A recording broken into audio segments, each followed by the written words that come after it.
निरंतर चिंतन करते रहने के कारण जिनसे यमराज दूर रहते हैं, आपस में प्रभु की सुयश की चर्चा चलने पर अनुराग जन्य विवलतावश जिनके नेत्रों से अविरल अश्ति है तथा शरीर में रोमांच हो जाता है और जिनके से शील स्वभाव की हम लोग भी इच्छा करते हैं, वे परम भागवत ही हमारे लोकों से ऊपर उस वैकुंठ धाम को जाते हैं। ध्यान पूर्वक सुनो।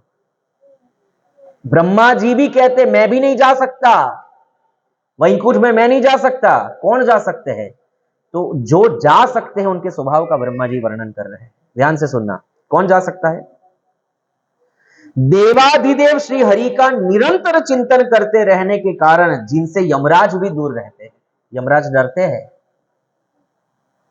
बहुत डरते हैं भक्तों से, क्योंकि यमराज को लोगों को नरक ले जाने का काम श्री कृष्ण ने सौंपा है। यमराज जी श्री कृष्ण से डरकर लोगों को मारते हैं। मद भयात वाती वातो यम सूर्यस्तपति मद भयात वर्षति इंद्रो दहत्य अग्नि मृत्युश्चरति मद भयात। भगवान कपिल देव तीसरे स्कंद में माता देवहूति से कहते हैं, मेरे भय से डरकर यमराज लोगों के प्राण हरते हैं। यमराज भगवान से डरकर लोगों के प्राण हरते हैं। तो जिनकी भक्ति भगवान भक्त करता है, भगवान को जो प्रसन्न रखता है, अपने हृदय में रखता है, उस भक्तों के पास कैसे सकते हैं। और यही चीज वो छठे स्कंद में यमदूतों से कह रहे हैं, जिसके मस्तक पर ऊर्ध्व पुंड्र तिलक है, जिसके गले में भगवान की प्रिया तुलसी जी की माला पड़ी हुई है, जिनके मुख पर भगवान के पवित्र नामों का कीर्तन है, जप है, उनको दूर से देखना भी मत। और जिसका मस्तक एक बार भी श्री कृष्ण के चरणों में नहीं झुका है, जिसने एक बार भी भगवान के नाम का स्मरण कीर्तन नहीं किया है, उसकी चोटी पकड़ के मेरे पास लेकर आओ। यमराज जी कहते हैं छठे स्कंद में भागवत में यमदूतों से। इसलिए भक्तों के पास यमराज जी फटकते भी नहीं है, दूर से ही उनको दंडवत प्रणाम कर देते हैं। देवता भी उनका बाल बांका नहीं कर सकता। इसलिए तो भगवान के भक्त सभी देवी देवताओं को भी छोड़ देते हैं, क्योंकि बाकी के लोग जो भक्ति करते हैं ना, देवी देवताओं के डर के करते हैं। अरे कुल देवी की पूजा छोड़ देंगे तो हमारा सर्वनाश हो जाएगा, पता नहीं देवी क्या क्या क्या करेगी। हाँ, कुल देवता की पूजा छोड़ देंगे, पता नहीं क्या क्या क्या करेंगे। हम लोग यही डरते हैं और इसीलिए 33 कोटि देवताओं को भजते रहते हैं। गीता में भगवान कहते हैं, सर्वधर्मान परित्यज्य माम एकम शरणम व्रजा। सब कुछ छोड़कर सिर्फ मेरी शरण में आओ। इसी को शरणागति कहते हैं, इसी को शरणागति कहते हैं। और भगवान को शरणागत भक्त ही प्रिय है। जो शरणागत नहीं है वो भगवान उसकी मदद भी नहीं करते और भगवान को प्रिय भी नहीं है। एक बार यमुना जी में जशोदा जी जल भर रही थी। दिवाली का समय था, सब लोग दीपदान कर रहे थे यमुना जी में। तो जशोदा भी पानी भरने आई थी, साथ में दीपदान कर रही थी। तो दीपदान कर रही थी, बहुत सारी गोपियां भी दीपदान कर रही थी। सब यमुना जी में दीप तैर तैर के जा रहे थे।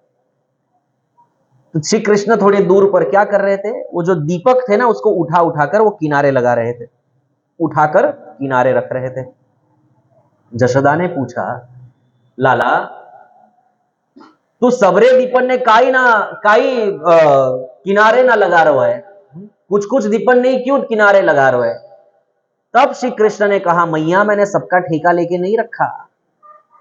जो दीप मेरे पास आते हैं मैं उसको उठा के किनारे लगा देता हूं, जो मेरे पास नहीं आते हैं वो भव सागर में तैरते रहते हैं। जब मुंझा तवी में, जब एक बार वृंदावन में मुंज के जंगल में सभी ग्वाले थे, गाय चरा रहे थे, नंद महाराज भी थे। आग लग, एक अजगर ने नंद महाराज को पकड़ लिया। अजगर ने पकड़ लिया तो आधा शरीर नंद महाराज का वो निगल चुका था ऑलरेडी, और सब ग्वाले जली हुई लकड़ी से उस अजगर को पीट रहे थे, पर तो भी वो अजगर नंद बाबा को छोड़ नहीं रहा था।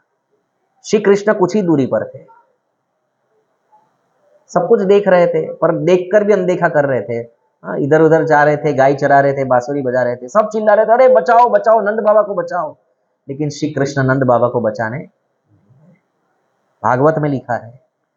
लेकिन जब श्री नंद बाबा ने पुकारा, हे कृष्णा, हे पुत्र, मेरी रक्षा करो, ये अजगर तो मुझे मार ही डालना चाहता है, देखो मुझे आधा निकल गया है, कृपया जल्दी यहां और मेरी रक्षा करो। भगवान तुरंत दौड़कर आए और सिर्फ अपना चरण स्पर्श अजगर जे कराया, अजगर ने नंद बाबा को छोड़ दिया और उसमें से एक दिव्य गंधर्व प्रकट हुआ।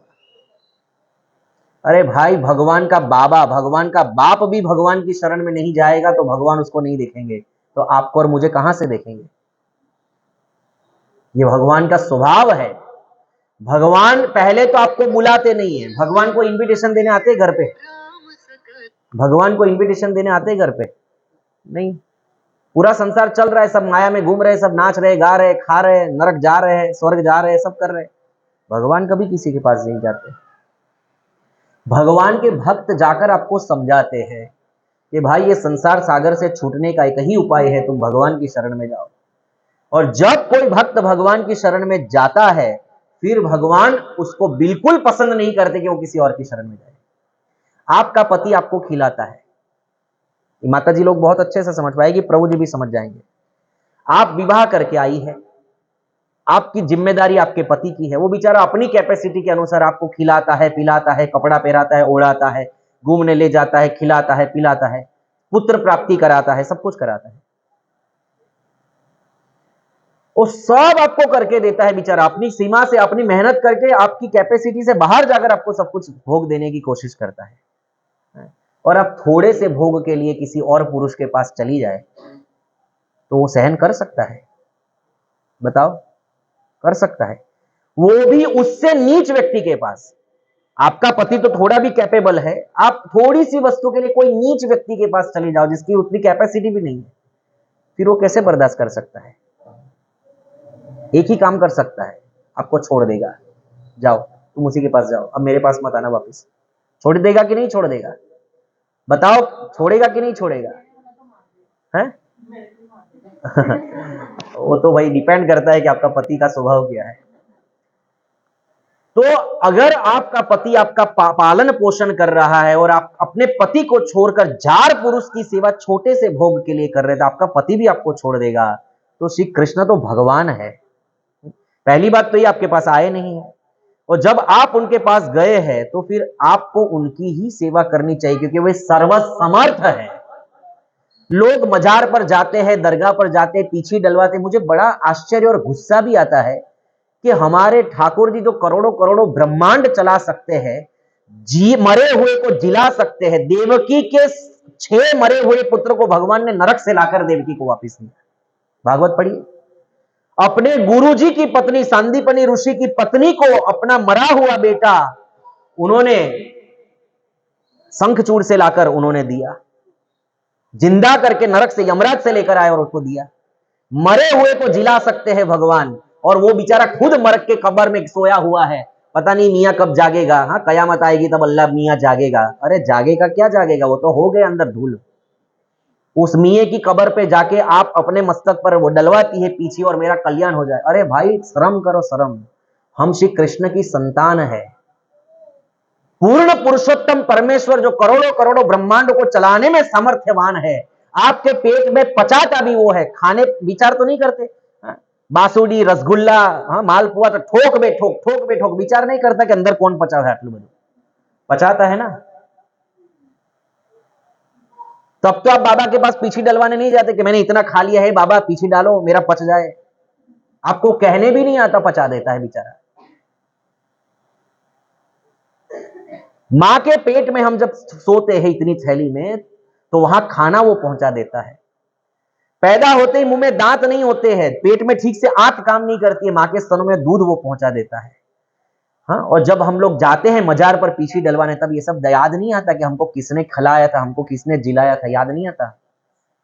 इतने तो हरामखोर मत बनो। सॉरी, मैं थोड़ा कड़क शब्दों में बोल रहा हूं, लेकिन इसको हरामखोरी ही बोलते हैं। जिसका खा रहे हैं उसको भूल जाना।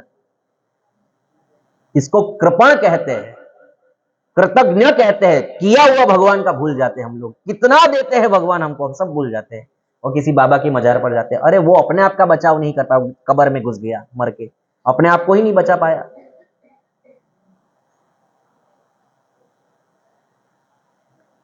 नहीं जाना चाहिए और लोगों को जाने से भी रोकना चाहिए। तो कर चर्चा क्या चल रही थी, कहां से कहां पहुंच गए? तो यमराज भक्तों को देखते नहीं है। यमराज भी भक्तों से दूर रहते उन्हें प्रणाम करते हैं। आपस में प्रभु के सुयश की चर्चा चलने पर, अब सुनो भक्तों का क्या लक्षण होता है। आपस में भगवान के सुयश की चर्चा चलने पर अनुराग